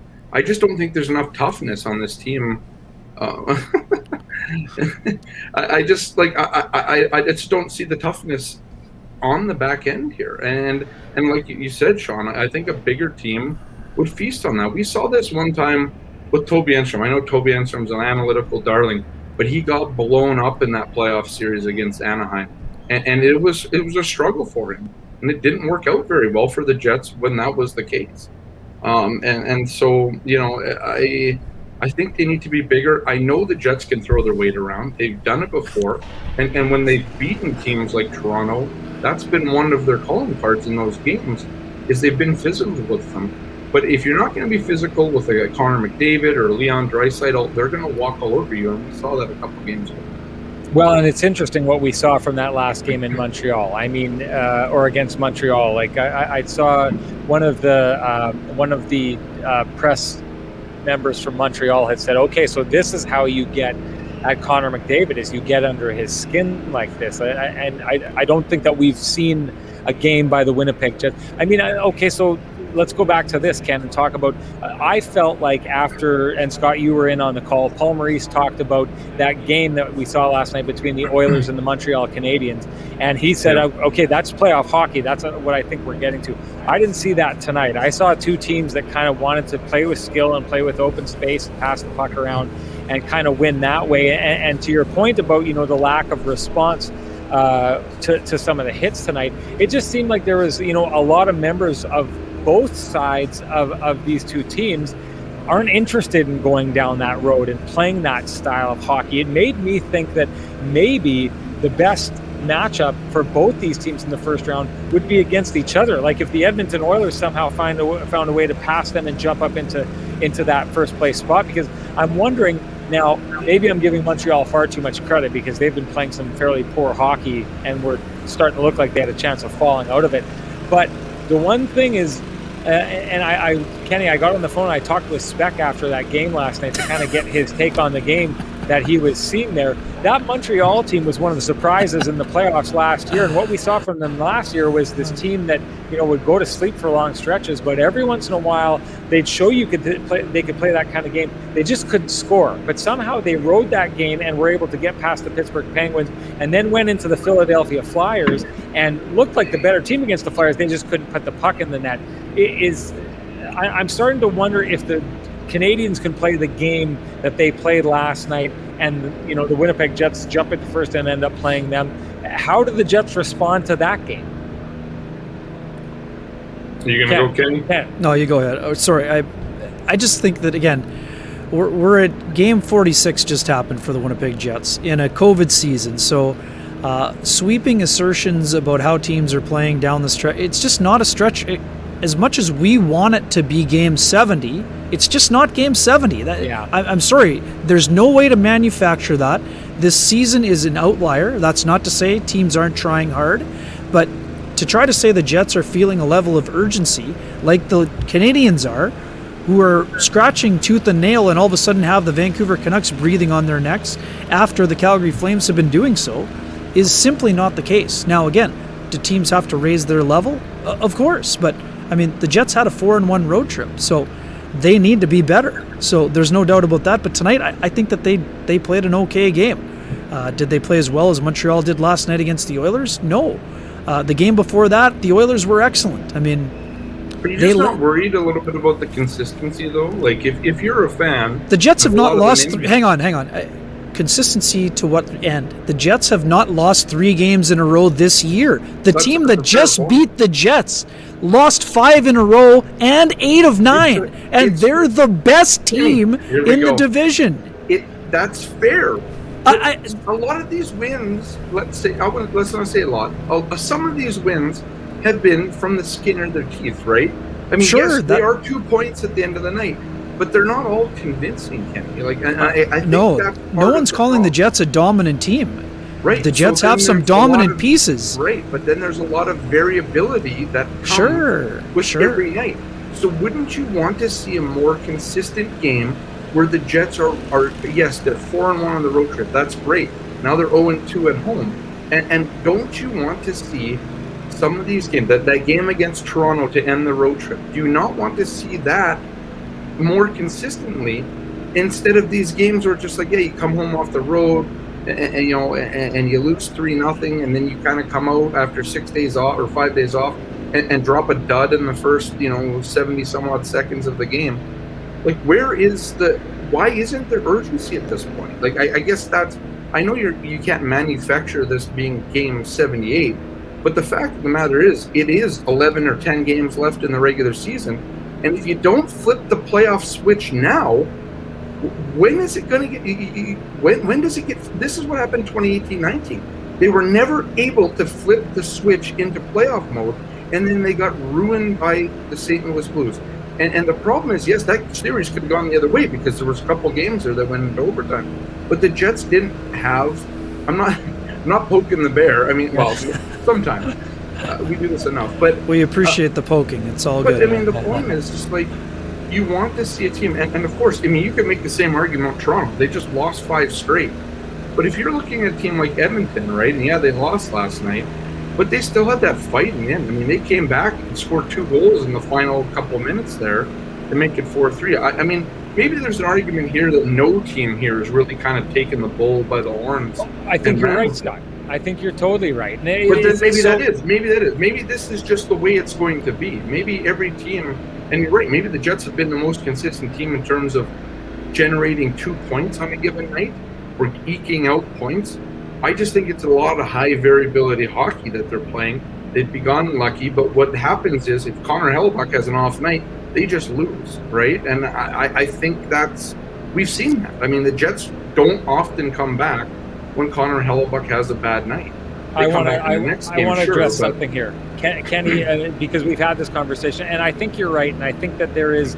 I think when you talk to people who are saying, like, they want the Jets to kind of replicate what would be happening in an 82-game season, I'm one of those guys, and I think you do make a strong point about that we can't treat this like a regular season, maybe a little bit different, and I think that what we're seeing in the North Division with teams like Toronto and teams like Edmonton, and to your point, like maybe Montreal has the most urgency because they're the one team that could actually fall out of this. Maybe without fans in the building, whether you finish first, second, third, or fourth really doesn't have as much of a bearing on it. My counter to that, though, is if you look down stateside at the teams that are surging, the teams like the Colorado Avalanche, the Vegas Golden Knights, the Dallas Stars, these Boston, Carolina Hurricanes, Boston starting to come on. Like, these are the teams that are I mean, St. Louis is a team that's fighting for its playoff lives, but Colorado isn't, and the Vegas Golden Knights aren't. The Dallas Stars are to a degree, but we're seeing teams do the playoff ramp up that we would typically expect in a regular season, and it's happening south of the border, and maybe it's not happening here. And I guess maybe Paul Maurice can be in a position where he can platoon and experiment and look around and move this guy in and move that guy in and still figure this stuff out right down to the very bell, because maybe the North Division is different. I just wonder about the idea of still figuring stuff out at this stage, still saying there's plenty of time, there's nothing to worry about, when there's battle-hardened teams who look exactly like they do every other year leading up to the playoffs south of the border. I just wonder if it's a good idea, if that's the plan that every team is taking. Yeah, and I agree. I think you guys were talking about Pierre Lutumba earlier in the game, and they're still trying to move him around to find the thing. Why not just give him a line and let him figure it out with his line mates? Like, I don't understand this. Like, we got to find him the right thing. And I wrote a column this weekend, praising Pierre Lutumba, and I got a lot of and I got some feedback that was negative on it, and because people think that whatever about PLD, but I see a guy here that has no consistency within this team. He's played wing, he's played center, he's played top line, he's played second line. Give him what he has now, perhaps. I think Paul Maurice is married to this top line. He loves 81, 26, and 55, and I think that's the line that's going into the playoffs, whether the fans like it or not. But if that's the case, then let PLD run with Ehlers. And I'm missing the guy here. I can't remember I'm brain farting here. Stastny, that's it. But let those guys run with it. Let Stastny mentor him a little bit. Just let it happen. Like, let something go. It's not gin, don't worry. But anyways, like my whole thing is like, if you want consistency out of this team, you need to allow the team to be consistent. And this Jets team has been so healthy this year, other than the Blake Wheatler injury, now Adam Lowry. But the whole time it's been trying to find line combos that work and this and that and whatever. It's like, well, why not just try and, give it, like, what is the sample size Maurice is using to figure out if these lines work or not, right? Like, I mean, you're going to work lines in different situations, but we're talking about, and Sean, you talk a lot about line matchups in the press box during games. Yeah. And that's great and all, but it's just like, what does it mean anything when the lines change the next game or whatever, when you're trying to find point. And like, I get that you're trying to find lines that work. I'm sure Paul Maurice is doing his own research. What works against Edmonton? What works against Toronto? What works against potentially Montreal at some point? I get that. I think the Jets have figured out a couple of these teams and know what works against them, and there is a blueprint to win. But like, I think, Pierre Lutumba is the prime example. You want more out of this guy? Well, then give him some consistency in a year where he's had very little of it and has gone through many things that very few players have had to deal with, especially during a pandemic. Like, he would be like one of the unicorns this year, getting, the bad divorce from his team, moving, getting injured, having to quarantine, all of those things. Here's a guy that's been through a lot this year. I imagine if you asked Pierre LD and he wasn't going to, give you the nice team answer, it'd be nice just to have two line mates that I can just sit down, talk hockey with, look over the video. Hey, how are we going to get better after, a game? What did we do wrong? What did we do right? I get this happens all the time with line mates, but when you don't know if your next game is going to be the same two guys on your wings or if you're going to be on the wing yourself, I just think it just leads to there's nothing for you to stand on. It's a shaky foundation so far, and I just don't know. So, Ken, I want to ask you the question like this, because there's been tons of line blending so far this year, but now Scotty gets talking, and I'm thinking about it. In the bottom six, it's pretty stable. The defense, they haven't messed with that. The goaltending situation is all figured out. This is actually a fairly stable team, other than that top six, which they keep blending around.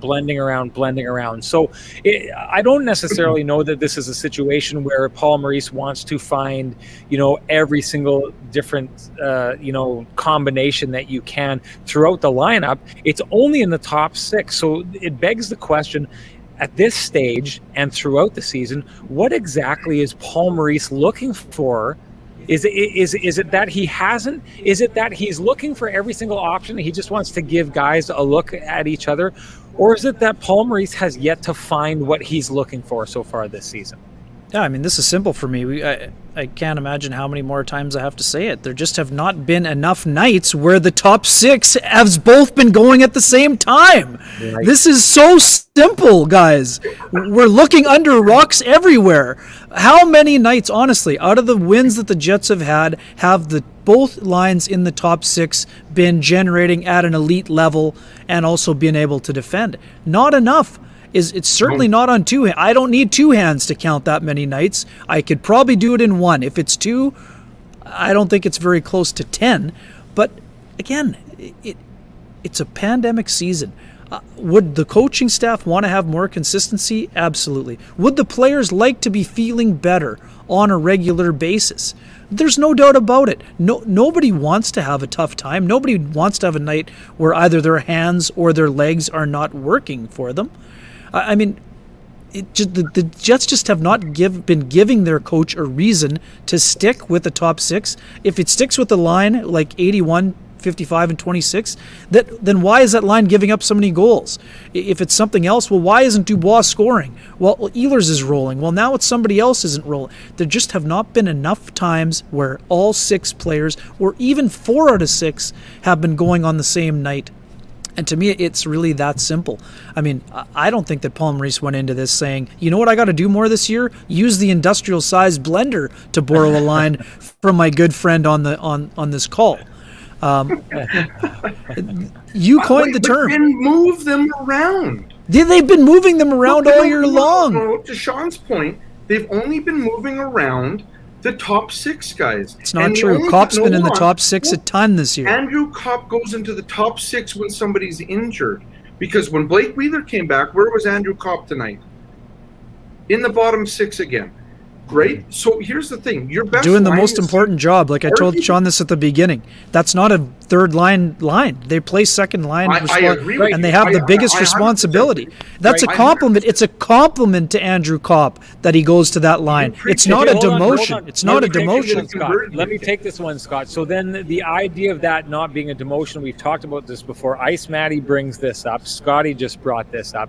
Why not then, if it's a compliment to put him there, but he's also worked in the top six, why not give that same compliment to players like Pierre-Luc Dubois or Paul Stastny? If it's a compliment to go there and play that role, why are we still joggling around these same six players? And why, almost more importantly, when Andrew Kopp moves up there and makes it work, like what you're talking about, and again, I go back to this, I've been very transparent about this, I think the Jets' best offensive line this season has been Stastny, Kopp, and Ehlers. Yes. Why then break those guys up and not make the other guy, like move another guy out of the top six down beside Adam Lowry, as long as it works in that situation and you're not, minimizing the effectiveness of the defense of that line, and make those guys work their way back up there and say, sorry, this line here, the Ehlers, Kopp, and Stastny line, they're going to stay together because they're firing on all cylinders. You guys on this other line need to find a way to make it work and figure that out. If it's all about that,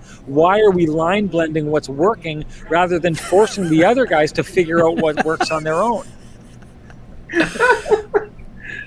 Again, that's an easy one for me. I'm going to just jump in quickly.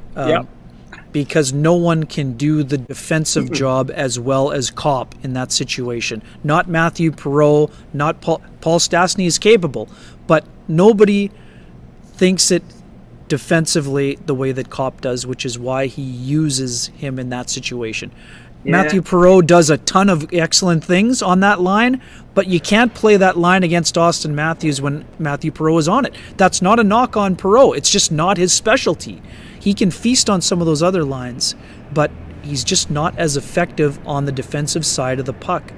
And again, I think Matthew Perreault's having an excellent season, but that's part of it. Yeah, I mean, sorry, go ahead, Sean. Go. I want to hear what you have to say. I agree with you. It's just like, if you're only going to search six players for your optimal lines, and you've changed all six of those players around and haven't found your optimal lines, then where are you going? And I guess that's my only point. And to Sean's point, and I agree with Sean, the best line this year is the one we saw when earlier on with I think, Patrick Laine was out at that point. They hadn't been traded yet, injured, and Ehlers and Kopp and Stastny were playing together, and it made sense. Like, the line just worked. I don't know what it was. You have one very defensive-minded guy, another guy that can play both ways, and one other guy that just goes straight north, right? So you almost had a good balance there between a guy that can play defense, he can also chip in on offense, and Kopp. Stastny was a great two-way player. Ehlers, who was very cool. And Ehlers, to be honest, is a good defensive player. I mean, I disagree with the fact that some people say he's not very good defensively. And I think he is good defensively primarily because he's so bloody good at zone excellence. And so, that's a great thing to have on that line. But the problem is, and I mean, I know this has been a problem for a while, but they're just never going to break up Blake and Mark. And Paul Maurice really likes Kyle Connor on that line. He said it tonight after the game. I didn't think they had a great game, but he did. He loved that line. I thought Connor was way more effective today than he has been. He might have recently. been, but it's one game. I get that. I mean, I understand that. But the reason why that line was taken apart is because they weren't effective anymore. So you can have this one-off where you're happy to be back together and play again well for one game. But what happens in game 6 or 7 of this line being back together? So and then you're just in the same cyclical process of not having enough lines to play hockey. Then Stastny can go with Lowry and Appleton, and then Kopp can go into the top 6, and he can provide a safety valve for Mark Scheifele like he did earlier, or he can go on that line with Ehlers and Dubois. Hey, I had this thought the other day. Mac Richter, my guy, says here, I get that. Do you want PLD to resign? Yes, maybe playing him in his natural position betters your odds of resigning. That. I had this thought the other day, Ken, and I wondered the idea of potentially extending him this season has a role in how you play him this season. You know, so I've been on the record as saying I think exactly what we're exploring here. The idea that we keep kind of blending the same stuff around and keep it landing in the same spot and not finding what we're looking for. I've been on the record as saying I don't mind the idea of Dubois maybe dropping down onto that spot. I don't think you lose the defensive aspect that Andrew Kopp brings to that line. I think they're just as formidable. If Andrew Kopp is working up in the top six, give him his opportunity to work his magic there. But it got me thinking. I had this idea the other day. If you're trying to extend him, does that kind of hamstring you a bit in that you need to show him what you want him to be here in the future in order to have him believe there's a future here to potentially extend long term? Yeah, I mean, it's very apparent that Pierre-Luc Dubois knows his value, how he's valued by the Jets at the center position. Again, he has the potential to grow into a number one center. I think, again, this is much like I was talking about before. When Dubois was moved to the wing, it was to unlock things and to make it easier for him. But again, as Paul Maurice answered to my question earlier this week, you know where Pierre-Luc Dubois can have the greatest impact, and that is at center, which is why he's going to be playing there during the stretch run. If they want to load up their line or if they need a boost, will they be afraid to move him to the wing? No, but Dubois can have his most impact at center ice, which is why he's going to be there for the majority of the time. The Jets are fortunate they have a safety valve in a Paul Stastny, in an Andrew Kopp, that they can use those guys as well. But sorry, the original question about re-signing, I don't think it's a factor. I think that Dubois knows he's going to be a center. And again, when he was put on the wing, it was to play on the top line with Wheeler and Scheifele. I mean, again, same thing. You're asked to have a big responsibility. You're not saying, you're not doing the job at center, so why don't you try this? It's let's try to make life a little bit easier in a year that has been incredibly challenging for all players, especially Dubois. I don't think that whether he's used on the wing or center makes any difference in the negotiation. Pierre-Luc Dubois is going to know, where he's going to be used if he wants to plant the flag. I don't think he cares if he plays left wing or right wing or center. He knows where he fits in. He knows he was brought in here to be a core piece. It's just a matter of if he wants to sign a long-term deal or not. And again, he doesn't have to decide that this summer. If he wants to, he can. But there's no rush for Dubois, and there's no rush for the Jets. They probably want to wait and see. I mean, if he wants to sign, great, but let's see where the finances work here before we look at what that contract looks like. And again, in a season where it's 82 games and you can practice, then it's a heck of a lot easier for Dubois to not have 7 or 8 different line combinations to this stage of the proceedings. Okay, fair enough. Hold on, fair enough. We just got to move on because we're running out of time. I want to go to this. Ice Matty says Maurice being stuck on a checking line is the issue. No other teams do that. I want to explore this idea because I do think he's right in the way that a lot of teams don't have this. The Winnipeg Jets I think they entirely build their team around this idea that they can take Adam Lowry out and put him up against the other team's very best, shut those lines down, and then beat you with their depth around that. But a different way to use depth would be to put an offensive element, a defensive element on each line and kind of mix it like that, or maybe 2 offensive forwards and 1 defensive forward, and kind of try and see if that would work. What about that idea? I mean, are the Jets so stuck on the idea of this grinded out third line and they're not able to, we're talking about it, they're not able to kind of find what they're looking for with those other 2 lines? What if they were to take and try and make 3 equally good lines and go and send those lines out like that and try and have them affect the game in that manner compared to what we're seeing right now? When the St. Louis Blues won the Stanley Cup against Boston, they played their 4th line against Bergeron. So to say they didn't have a checking line, that's not true. That was a checking line that was playing against the best line in hockey. Lots of teams use checking lines. But I agree. But I would argue that St. Louis team had a defensive element up and down the lineup. Like, you could put O'Reilly's line up against that line if you wanted to, because he's capable. Because he won the Selke. Yes, exactly. But that's my point. So we're saying that's a shutdown line that could be used. But that O'Reilly's line could handle that very same task. They just have enough of the depth and defensiveness up and down the lineup on lines that were still able to score to pull that off. I guess to put everything offensive and go offensively top heavy on two top lines, and then go all defense on a third line and essentially a fourth line as well, because that's, Lewis and Thompson, those guys have kicked in like that, but it's all defense on the It's bottom really six not. and It's all not. offense on the top six. It's not at all, Sean. How is it not? Andrew Kopp has 15 goals. Adam Where does Lowry he have has those 7 goals? or 8. Where does he have those goals, Ken? And Where does Appleton has Andrew 8 or Kopp go get 9. his goals? Well, not all of them are in the top 6. A lot of them are, and a lot of them are on the power play. Right? But that So, third yes, line also scores, okay. though. That So to me, third the Jets line- already have 3 scoring lines. Sure. Okay, that third line has scored more this year than we've seen from them in the Right, past. But because we've they got had give to. an idea because they've had to. But the idea of what that line is supposed to be, and I guess we heard this the other day. We heard the idea that Lowry's line was getting to the point where they could not just shut down other lines, but they could actually outscore those other lines. Plant the seed that those guys can go up against Austin Matthews or Connor McDavid and actually come out and score 2 goals against that line and shut that line down. That's a tall task, if you're asking me. But in the end, I still think that the idea is that you send those guys out and hope to limit the damage against the really, really, really big boys. That is the idea. So yeah, you're right. They've scored more than we've seen from them in the past. But I have a hard time taking away from this.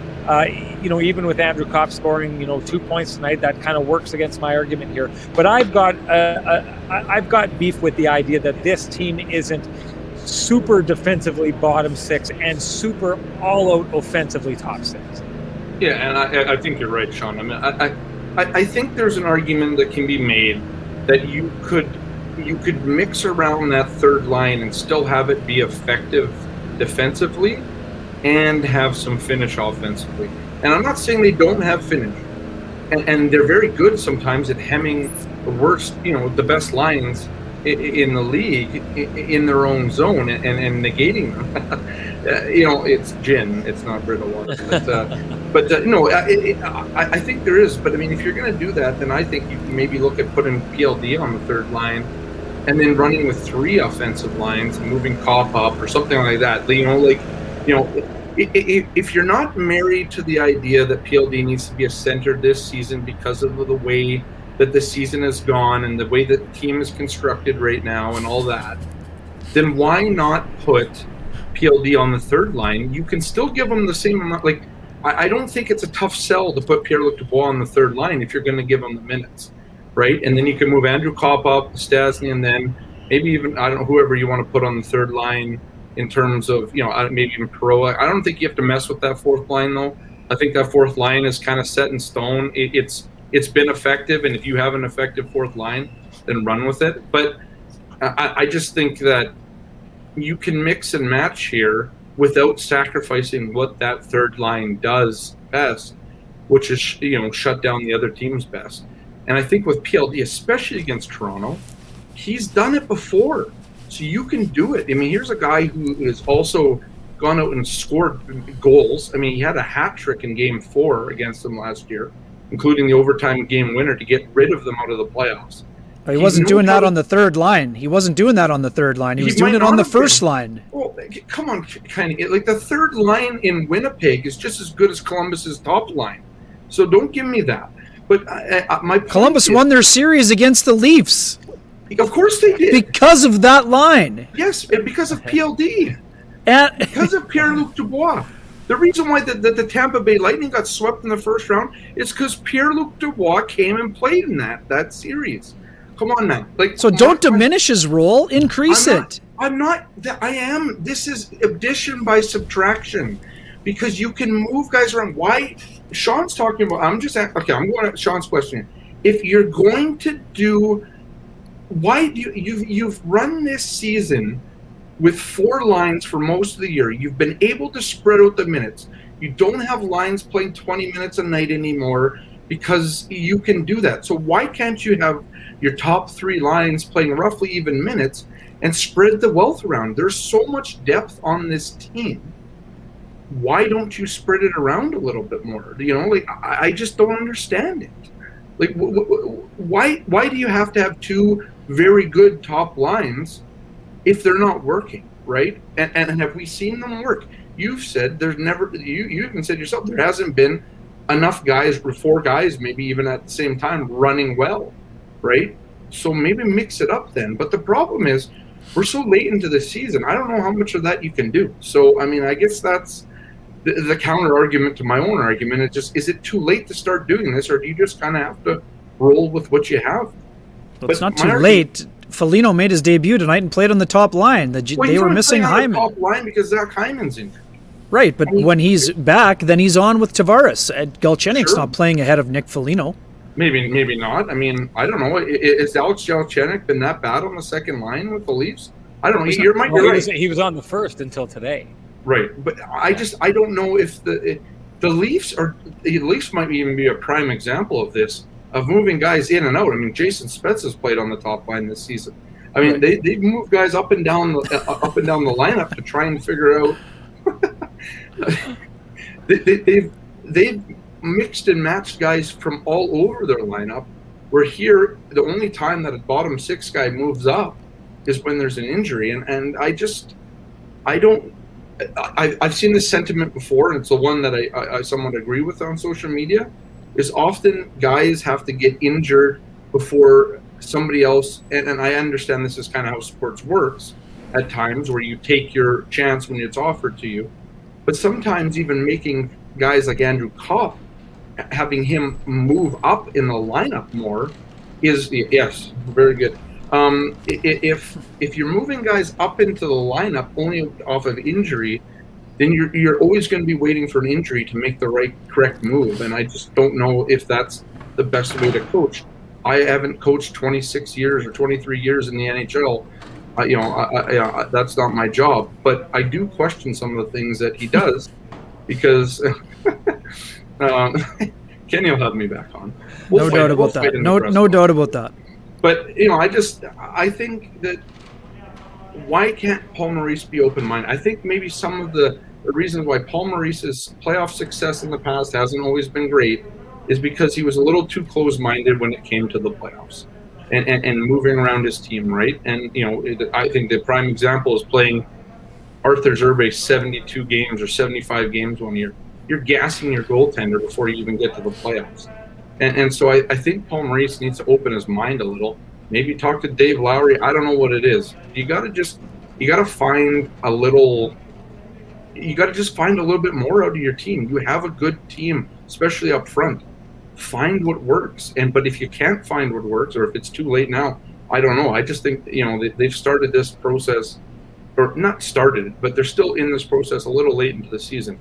I mean, I know, Kenny, you think that they can kind of work themselves out of this, or there's enough time to figure it out. I get that, but then do it, because all we're really seeing right now is this merry-go-round on the top 6, where you just kind of, one guy gets off and he goes on to the top line or the second line, and that's all it is. And yeah, that's all you can do at the moment. Ken, I want you to take us out of the show. I want you to respond to that and take us out of the show, because we got to start closing things down here.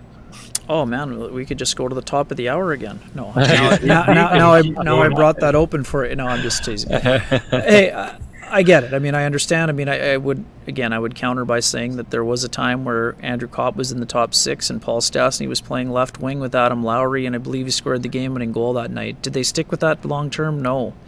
And here's the other part. I mean, without knowing where things are at with Adam Lowry, this might all be a moot point. I mean, depending on how long that he's out. I mean, that doesn't mean the Jets don't need to continue to look for solutions in the top 6.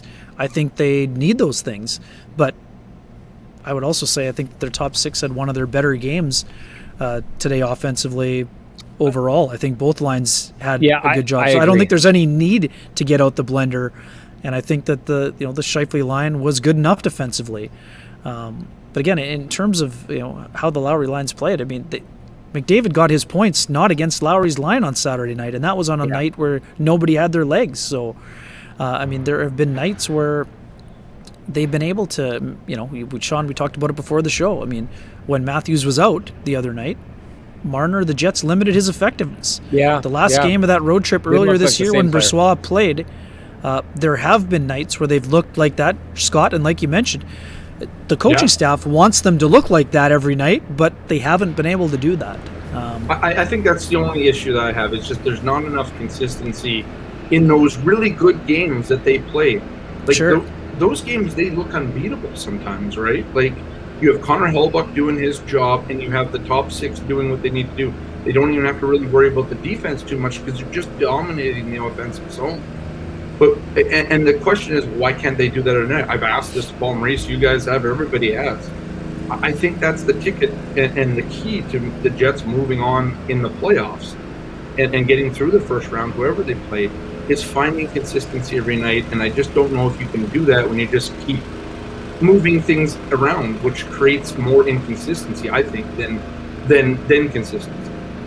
So, guys, sorry, I didn't mean to take you out of the show. But. No, don't worry about it. I'm going to stop you there. Not because I want to. I'd love to keep doing this. Again, it's the whole parking issue. They got to kick us out of here. And to be honest, we're lucky that people stuck with us as long as they did here. A good chunk of our audience were with us right through this. And again, we appreciate it like crazy. Scotty, I appreciate having you on. It gets fiery when you walk into the conversation here. And I love that. I wanted to bring you on. I tried to get you on a little bit earlier. Maybe we would have been done here already 20 minutes ago if I would have been able to get you onto the show earlier like we were trying to do. But you showed up. You brought it as always. We absolutely love that. We appreciate that, and I'm sure that, well, it's clear. I think you've been reading the comments here. The audience appreciates it well. I appreciate it. Appreciates it as well. We love having you on. We love having everyone along for the ride. We're shutting it down. Kenny and I got to go home and get prepared tomorrow for our long form, where we're going to have CC Chris Cuthbert on the show, as well as Mike Zeisberger from I guess he's with NHL.com now, longtime Sun columnist.